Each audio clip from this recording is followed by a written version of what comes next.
ओम नमः शिवाय। आज हम श्री रुद्र संहिता द्वितीय खंड से 28वां अध्याय सुनेंगे, जिसका नाम है सती का दक्ष के यज्ञ में आना। तो चलिए आइए शुरू करते हैं। ब्रह्मा जी कहते हैं, नारद, जिस समय देवता और ऋषिगण दक्ष के यज्ञ में भाग लेने के लिए उत्सव करते हुए जा रहे थे, उस समय दक्ष की पुत्री सती अपनी सखियों के साथ गंधमादन पर्वत पर धारागृह में अनेक क्रीड़ाएं कर रही थी। सती ने देखा कि रोहिणी के साथ चंद्रमा कहीं जा रहे थे। तब सती ने अपनी प्रिय सखी विजया से कहा कि विजय, जल्दी जाकर पूछो कि देवी रोहिणी और चंद्र कहाँ जा रहे हैं। तब विजया दौड़कर चंद्रदेव के पास गई और उन्हें नमस्कार करके उनसे पूछा कि हे चंद्रदेव, आप कहाँ जा रहे हैं। चंद्रदेव ने उत्तर दिया कि वे दक्ष द्वारा आयोजित यज्ञ में निमंत्रित है, अतः वहीं जा रहे हैं। यज्ञोत्सव के बारे में सुनकर देवी विजया तुरंत देवी सती के पास आई और सारी बातों से सती को अवगत कराया। तब देवी सती को बड़ा आश्चर्य हुआ कि ऐसी क्या बात है जो पिताजी ने यज्ञोत्सव के लिए अपनी बेटी दामाद को निमंत्रण तो दूर सूचना भी नहीं दी। बहुत सोचने पर भी उनकी समझ में कुछ न आ सका। असमंजस की स्थिति में वे अपने पति महादेव जी के पास गई और उनसे कहने लगी। सती बोली, हे महादेव जी, मुझे ज्ञात हुआ है कि मेरे पिताश्री दक्ष जी ने एक बहुत बड़े यज्ञोत्सव का आयोजन किया है, जिसमें उन्होंने सभी देवर्षियों, महर्षियों एवं देवताओं को आमंत्रित किया है। सभी देवता और ऋषिगण वहां एकत्रित हो चुके हैं।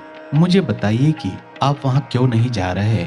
आप सभी सुहृदयों से मिलने को हमेशा आतुर रहते हैं। आप भक्त वत्सल्य है प्रभु।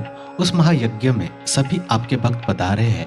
आप मेरी प्रार्थना मानकर आज ही मेरे साथ मेरे पिता के उस महान यज्ञ में चलिए। सती इस प्रकार भगवान शंकर से यज्ञशाला में चलने की प्रार्थना करने लगी। सती की प्रार्थना सुनकर भगवान महेश्वर बोले, हे देवी, तुम्हारे पिता दक्ष मेरे विशेष द्रोही हो गए हैं। वे मुझसे बैर की भावना रखते हैं, इसी कारण उन्होंने मुझे निमंत्रण नहीं दिया और जो बिना बुलाए दूसरों के घर जाते हैं वे मरण से भी अधिक अपमान पाते हैं। हे देवी, उस यज्ञ में सभी अभिमानी, मूढ़ और ज्ञान शून्य देवता और ऋषि ही है। उत्तम व्रत का पालन करने वाले और मेरा पूजन करने वाले सभी ऋषि मुनियों और देवताओं ने उस महायज्ञ का त्याग कर दिया है तथा अपने अपने धाम को वापस चले गए।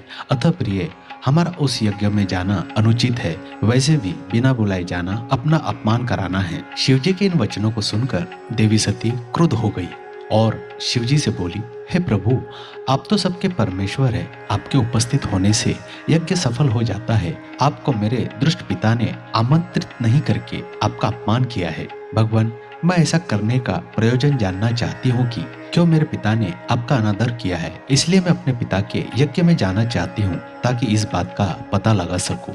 अतः प्रभु, आप मुझे आज्ञा प्रदान करें। देवी सती के क्रोधित शब्दों को सुनकर भगवान शंकर बोले, हे देवी, यदि तुम्हारी इच्छा वहां जाने की है तो मैं तुम्हें आज्ञा देता हूँ कि अपने पिता के यज्ञ में जाओ।